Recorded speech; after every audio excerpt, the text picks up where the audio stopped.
ఈ దేశంలో ఆఖరి ప్రజాస్వామ్యవాది రాజకీయ నాయకుడు చంద్రబాబు గారే. కాబట్టి మీరందరూ ఎంత గొంతు చించుకున్నా ఆ ఇమేజ్ మీరు మచ్చ తేలేరు.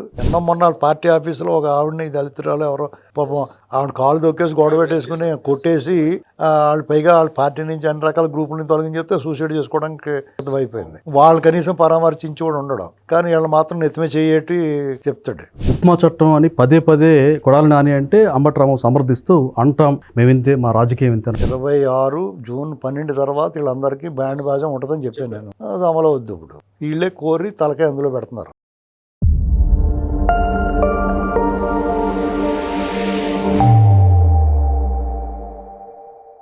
నమస్తే, వెల్కమ్ టు థింక్ ఆంధ్ర.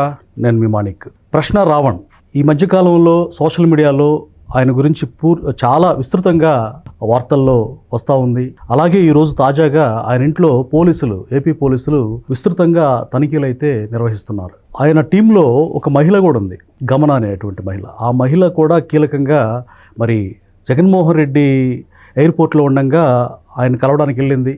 మరి ఆ నేతలు కూడా ఆమెను కల్పించారు. ఆయన తలపైన చేయి పెట్టి బ్లెస్ చేసి నేనున్నాను అనే అభయం ఇచ్చినట్టుగా ఆయన ధైర్యం చెప్పారు. అలాగే ఆ పార్టీ నేతలు కూడా, ఆ లీగల్ టీం అధ్యక్షుడు పొన్నవోలు సుధాకర్ రెడ్డి కావచ్చు, అంబటి రాంబాబు కావచ్చు, కొడాలి నాని కావచ్చు, వీళ్ళందరూ కూడా సపోర్ట్ చేస్తూ ఉన్నారు. దీనికి సంబంధించి పూర్తి డీటెయిల్స్ మనకి తెలియజేయడానికి మనతో పాటు ఉన్నారు ప్రముఖ రాజకీయ విశ్లేషకులు, ఖమ్మం కార్పొరేషన్ డైరెక్టర్ అడుసుమల్లి శ్రీనివాసరావు గారు. నమస్కారం సార్. నమస్కారం అండి. సార్, ప్రశ్న రావణ్ని వైసీపీ పూర్తిగా సపోర్ట్ చేస్తున్నట్టు తెలుస్తూ ఉంది. అయితే పోలీసులు సీసీ కెమెరాలలో కూడా ఆ నేతలు ఏమైనా ఇంటికి వచ్చెళ్ళారా, ఇంకా హార్డ్ డిస్కుల్లో ఏముంది, చాలా ఫైల్ కూడా స్వాధీనం చేసుకున్నారు. పొన్నవోలు సుధాకర్ రెడ్డి ఏమంటున్నాడంటే, మాకు రావణ్తో సంబంధం లేకపోయినప్పటికీ రాజ్యహింస జరుగుతున్నప్పుడు మేము వాళ్ళని సెక్యూర్ చేయడం మా బాధ్యత అంటూ ఆయన చెప్తూ ఉన్నారు. అసలు ఈ ఎపిసోడ్లో మీరు మీ అభిప్రాయాన్ని ఏ విధంగా వ్యక్తపరుస్తారు? వాళ్ళ సంబంధం లేకపోతే వాళ్ళు పురమాయించిన మనిషి అతను. ఇప్పుడు అతను సొంతంగా ఎప్పటి నుంచో ఈ టైపు కత్తి మహేష్ వీళ్ళందరూ కలిసే ఉన్న వాళ్ళంతా బేసిక్గా యాంటీ టీడీపీ. ఆటోమేటిక్గా యాంటీ టీడీపీ అయితే వీళ్ళు దగ్గర చేర్చుకుంటారు. దాని తగ్గ పారితోషికాలు లేకపోతే వాళ్ళకి ఫండింగ్ ఎలా బతుకుతారు. ఫండింగ్ ఇవ్వకపోతే డెఫినెట్గా ఇవ్వాలి. ఇచ్చితే ఉత్తిని ఎందుకు చేస్తాడు ఎవడన్నా, ఏదో ఉంటుంది. దానితో పట్టాల్సిన అవసరం లేదు. అయితే ఇలాగ యాంటీ నేషన్ కింద వ్యవహరించినోడు ఈ ఫండింగ్ చేసినోడు బుక్ అవుతారు. ఇప్పుడు ఇక్కడ వైసీపీ కలవరం ఏంటంటే ఇక్కడ ఏం దొరుకుద్దో అన్న భయం ఒకటి ఉంటుంది వాళ్ళందరికీ. అంటే వాళ్ళకి సంబంధించిన డేటా ఇతని దగ్గర ఉండే అవకాశం ఉంటుంది సార్. డెఫినెట్గా ఫోన్ డేటాలో మాట్లాడుకుంటాం, డబ్బులు ట్రాన్స్ఫర్ చేయటం ఇవన్నీ ఉంటాయి. డెఫినెట్గా ఉంటాయి. ఎక్కడ పోతే పెట్టేస్తారు పోలీసులు అన్నీ. అక్కడ వివేకానంద గారు మర్డర్ విషయంలో గూగుల్ టేక్ అవుతారు, మొత్తం బొమ్మ లాగేశారు. ఇది పెద్ద కష్టం కాదు. ఇప్పుడున్న సాంకేతిక పరిజ్ఞానంతో ఈజీగా పెట్టేస్తారు. ఇక్కడ ఏంటంటే వీళ్ళు మాట్లాడే మాటలు విచిత్రంగానూ హాస్యాస్పదంగానే ఉన్నాయి. ఎలాగంటే పరిసర రావణ మేము సపోర్ట్ చేస్తున్నాను కారణం ఏంటంటే రాజ్యహింస, రాజ్యం, స్టేటు ఇలాంటివన్నీ ఒక విప్లవ భావజాలం ఉండి పేద ప్రజల కోసం పోరాడిన వాళ్ళు మాట్లాడిన మాటలు మాట్లాడుతున్నారు వీళ్ళు. అసలు వీళ్ళే కదా అటువంటి వాటికి ఆజ్యులు. అసలు వీళ్ళు చేసి వ్యవహారాల వల్లే హింస చెలరేగుతూ ఉంటుంది. స్టేట్ స్పాన్సర్డ్ టెర్రరిజం అనేటువంటిది ఎలా ఉంటుందో చూపించిన వాళ్ళు వీళ్ళు గతంలో వాళ్ళ పరిపాలనలో. ఇప్పటికీ కూడా వాళ్ళే చూపిస్తాను. మొన్న వాళ్ళ పార్టీ ఆఫీసులో ఒక ఆవిడని దళితురాలు ఎవరో పాపం ఆవిడ కాలు దొక్కేసి గొడవ పెట్టేసుకుని కొట్టేసి వాళ్ళు పైగా వాళ్ళ పార్టీ నుంచి అన్ని రకాల గ్రూపులని తొలగించేస్తే సూసైడ్ చేసుకోవడానికి సిద్ధమైపోయింది. వాళ్ళు కనీసం పరామర్శించి కూడా ఉండడం, కానీ వీళ్ళు మాత్రం నెత్తిమే చేయటి చెప్తాడు. ఇది ఎలా ఉంటుందంటే జగన్మోహన్ రెడ్డి గారు కూడా మీరు అన్నీ అబ్జర్వ్ చేస్తూ ఉంటారు. ప్రజలు ఇప్పుడు ప్రతిదీ కూడా దృశ్య రూపంలో నిక్షిప్తమై ఉంటుంది. ఎవరు ఏం చేసినా, ఎవరు ఏం మాట్లాడినా, ఎవరు ఎటు కదిలినా, ఎవరిని కలిసినా దృశ్య రూపంలో నిక్షిప్తమై ఉంటుంది.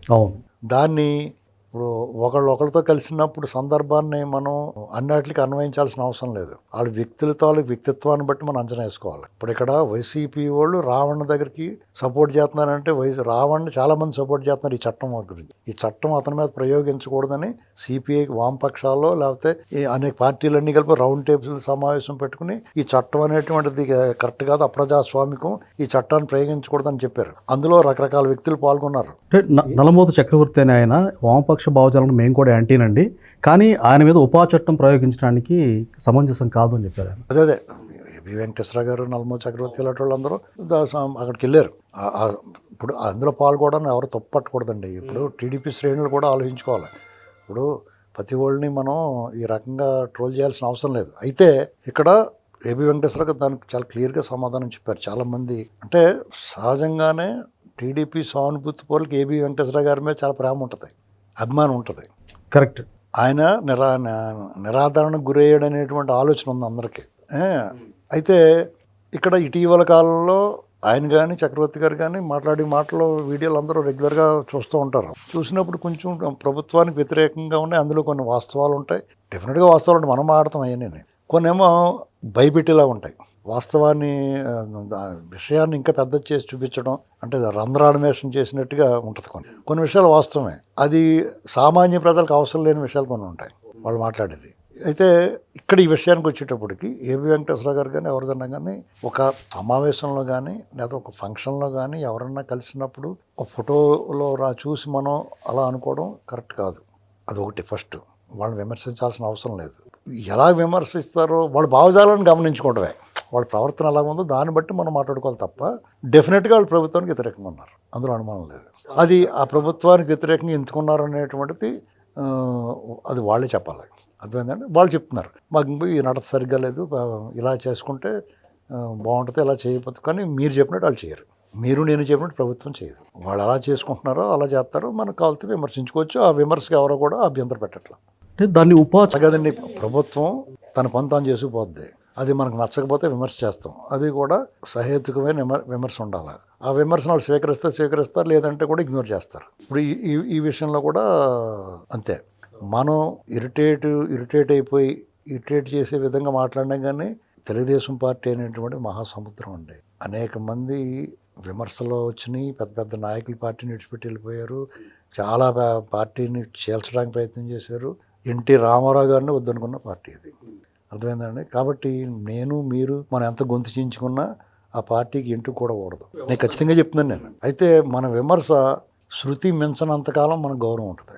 అర్థమైందండి. శృతి మించినంత వరకు చాలా గౌరవం ఉంటుంది. వాళ్ళు కూడా మీకు శృతి మించినంతకాలం మీరు విమర్శ చేస్తున్నప్పుడు ఏదో రోజు విమర్శను స్వీకరించి మీరు మంచి మాట చెప్పారని చెప్పి అనొచ్చు.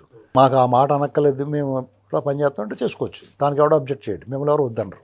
ఎవరినైనా సరే, మీరైనా నేనైనా ఇంకొకళ్ళైనా. అది వైసీపీ వాళ్ళు చేస్తే ఒకలాగా ఉంటుంది. మీరు గతంలో టీడీపీ కోసం పనిచేశారని పనిచేశారు కాబట్టి మీరు చేస్తే దానికి కొంచెం వాల్యూ ఎక్కువ ఉంటుంది. ఆ వాల్యూ మెల్లమెల్లగా కరిగిపోతుంది. ఏబీవీ గారి విషయంలో ఎవరైనా కానీ ఆయనగా చాలా మంది విమర్శిస్తున్నారు. అలాగా గతంలో టీడీపీ పనిచేసిన వాళ్ళు బోల్డ్ మంది విమర్శిస్తున్నారు. నేనే విమర్శిస్తాను బోల్డ్ సార్లు. శృతి మించినంత వరకే. శృతి మించిపోతే వీళ్ళు తగ్గిపోద్ది. అదనమాట అండి. నేను యాక్చువల్గా చిన్నదో పెద్దదో ప్రభుత్వంలో పార్ట్ అయినా సరే నేను విమర్శిస్తాను మొహమాట లేకుండా. ఆ శృతి మించకూడదు. అయితే పొన్నవోలు గారు మాట్లాడుతూ డెత్ పెనాల్టీ ఇస్తారా? పొన్నవోలు మాట్లాడతాడు. అదే సార్, అంటే ప్రయోగించదగ్గ విషయం కాదు ఇది. అంటే మీరు చంపేస్తారా మామూలుగా ప్రశ్నించిన వ్యక్తులని అని చెప్పి అంటున్నాడు ఆయన. ఇప్పుడు ప్రశ్నించిన వ్యక్తిని చంపేయటం, ప్రశ్నించిన వ్యక్తికి అరెస్ట్ చేశారు, బెయిల్ వచ్చింది. కానీ ఇతను ఈ చట్టాన్ని ప్రయోగించినప్పుడు న్యాయమూర్తులు ఆ చట్టం ప్రయోగించడానికి అర్హత ఉందా లేదా కేసుకొని చూస్తారు. ఆ అర్హత ఉండి సాక్ష్యాధారాలు ప్రవేశపెడితేనే అతనికి రిమాండ్ వేస్తారు, లేదంటే రిమాండ్ రిజెక్ట్ చేస్తారు, లేదా ఈ చట్టం ఇతను దీనికి పనికిరాదని చెప్తారు. ఇప్పుడు మన రాష్ట్రంలో న్యాయమూర్తుల మీద ఒత్తిడి లేదు. మీకు అలా కేసు పెట్టినంటే బెయిల్ ఇచ్చి పంపిస్తున్నారు. ఒత్తిడి ఉంటే చంద్రబాబు నాయుడు గారిని అరెస్ట్ చేసినట్టు బెయిల్ లేకుండా చేసినట్టు చేయొచ్చు అన్నాను. ఆ పరిస్థితి ఇక్కడ లేదు ఆంధ్రప్రదేశ్లో. ఆ ఆలోచనే లేదు వీళ్ళు ఎవరికైనా, ఆ లైన్లోకి వెళ్ళట్లేదు. కాబట్టి అత్యంత ప్రజాస్వామికంగా వ్యవహరిస్తుంది ప్రభుత్వం. ఈ దేశంలో ఆఖరి ప్రజాస్వామ్యవాది రాజకీయ నాయకుడు చంద్రబాబు గారే. కాబట్టి మీరందరూ ఎంత గొంతు చించుకున్నా ఆ ఇమేజ్కి మీరు మచ్చ తేలేరు. ఇంకోటి, ఇప్పుడు తెలుగుదేశం పార్టీ పని అయిపోయింది, చాలా అసంతృప్తి ఉంది, అక్కడ తగ్గిపోయింది ఇక్కడ తగ్గిపోయింది, ఇవన్నీ మీ కోరికలే, మీ డిజైర్స్. నేను కోరుకుంటాను అవన్నీ అవ్వాలని రూల్ ఏమి ఉండదు, అవ్వవు కూడా. మనకు నచ్చినప్పుడు ఒకలాగా అనిపిస్తుంది, మనకు నచ్చినట్టు ఒకలాగా అనిపిస్తుంది. మనకు నచ్చట్లేదు, ఆ నచ్చకపోవడం కారణం అనేటువంటిది మీకే తెలుసు, లేదా పార్టీకి కూడా తెలిసి ఉండొచ్చు. అయితే కొడాలి నాని, అంబటి రాంబాబు ఉప్మా చట్టం అని పదే కొడాలి నాని అంటే అంబటి రాంబాబు సమర్థిస్తూ అంటాం మేమింతే, మా రాజకీయం ఇంతే. వాళ్ళ మీద కేసు నమోదైంది, తీసుకెళ్తారు, డెఫినెట్గా తీసుకెళ్తారు. ఇప్పుడు ఇక్కడ ఈ ప్రభుత్వం కొంత ఉదాసీనంగా ఉంది వీళ్ళ పట్ల. అది ఇంకా అలా ఉండకూడదని నిర్ణయించుకున్నారు. నేను చెప్పాను 2026 జూన్ 12 తర్వాత వీళ్ళందరికీ బ్యాండ్ బాజా ఉంటుందని చెప్పాను నేను. అది అమలు అవుద్ది. ఇప్పుడు వీళ్ళే కోరి తలకాయ అందులో పెడుతున్నారు. చెరుకు మిషన్లో చెయ్యడితే అది ఆగుద్దా, మనం చెయ్యట్టేవని లాక్కుపోద్ది. Okay, thank you sir.